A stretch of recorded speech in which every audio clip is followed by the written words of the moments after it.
and I'm going to show you today how to put the borders on it, and I'll put a link up in the top corner for the prior video in case you want to watch it. So let's go to the design wall and I'll show you what I'm talking about. Here's one of the table runners with the borders already added, and here's one without the borders, and we'll add the borders to that today so I can show you how it's done. But I did want to mention, if you need a more narrow table runner, you can just not use the borders at all and it's still a beautiful table runner. So let's go over to the cutting area and we'll get started. I chose a pumpkin colored fabric for today's borders, and you'll need 4 width of fabric strips 2.5 inches wide, and I've gone ahead and removed the selvages. You can see that my table runner is a little bit longer than my cut strip. So the first thing that I'm going to do is I'm going to join 2 strips together. So I'll have enough to cover one side, and I'll repeat that with the other 2 strips. To join these 2 strips together, you want right sides together. And I like to line up this edge here. Give it a pin. And I'll sew from this corner to this corner, and I want to aim for this intersection right here. I'll start sewing as close to this corner as I can.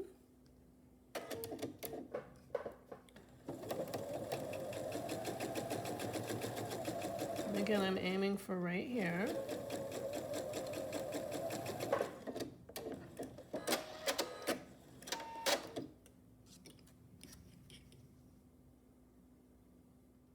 I'll remove my pin and see if it lines up.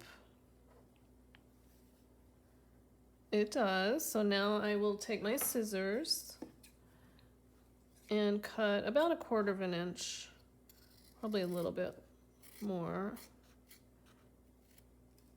And I'll take it to the iron, and I will iron this flat open. This is one of the few times that I like to press my seams open.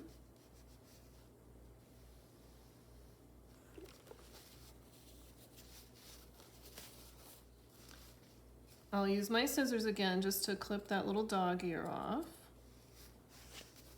And I'll repeat that same process with my other 2 strips.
I'll attach my long-sided borders first, and I do like to measure. I usually measure, and you especially want to do this in a large quilt.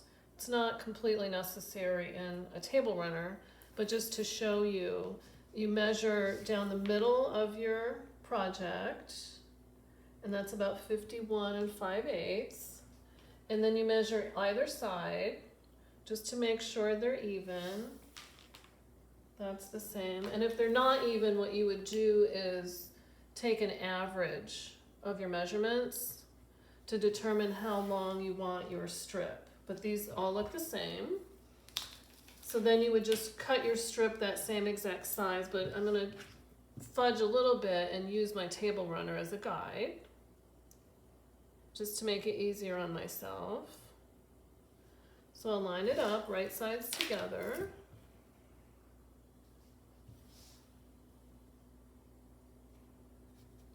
And you don't want it too tight or too loose. And I'll use my pencil, water-soluble pencil from Clover, to mark where I want to cut. Just give it a mark at the top and the bottom. And I'll cut my strip right here.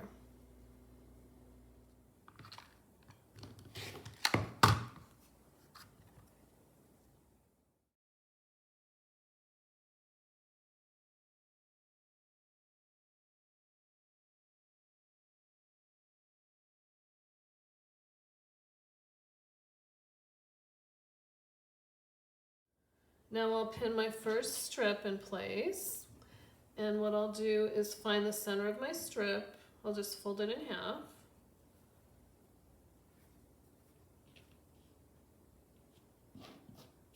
And give it a fingernail press.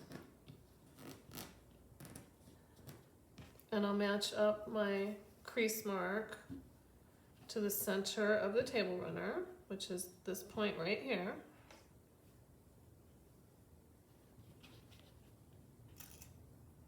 Pin. Now I'll pin each end.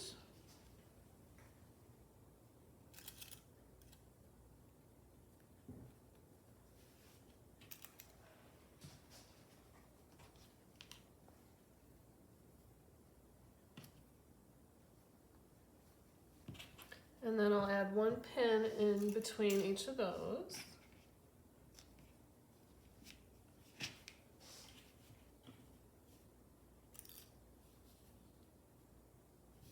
Make sure it's lying flat.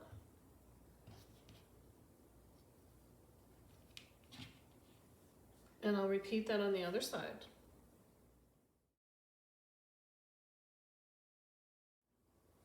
Now I'll take it to the sewing machine and sew a 1/4 inch seam, and I'll repeat that on the other side.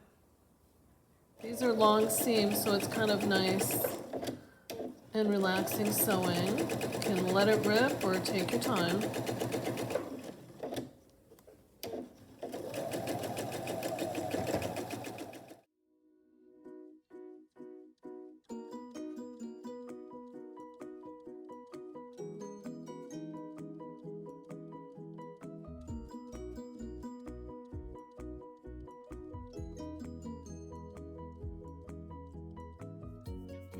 I'll set my seam.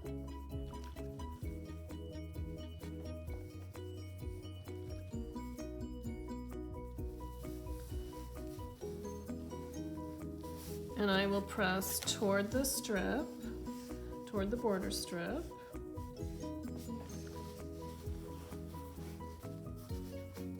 And continue on.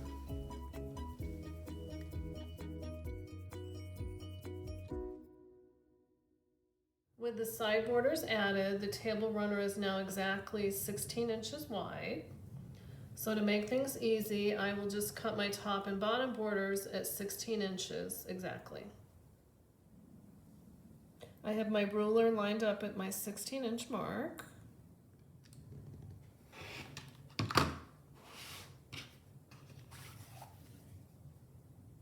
Now I'll pin it in place, right sides together.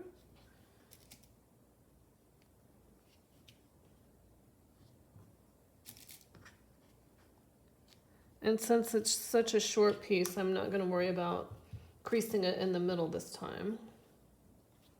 I'll take it to the sewing machine and also a 1/4 inch seam right along here.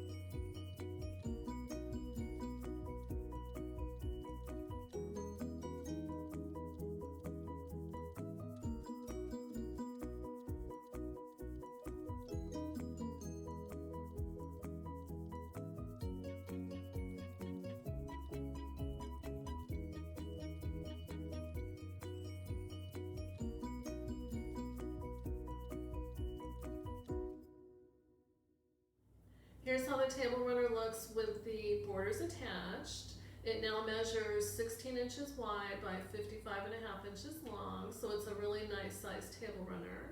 Next time I'll show you how to make a quilt sandwich and give you a couple ideas for quilting it. Thank you for watching, and I'll see you next time.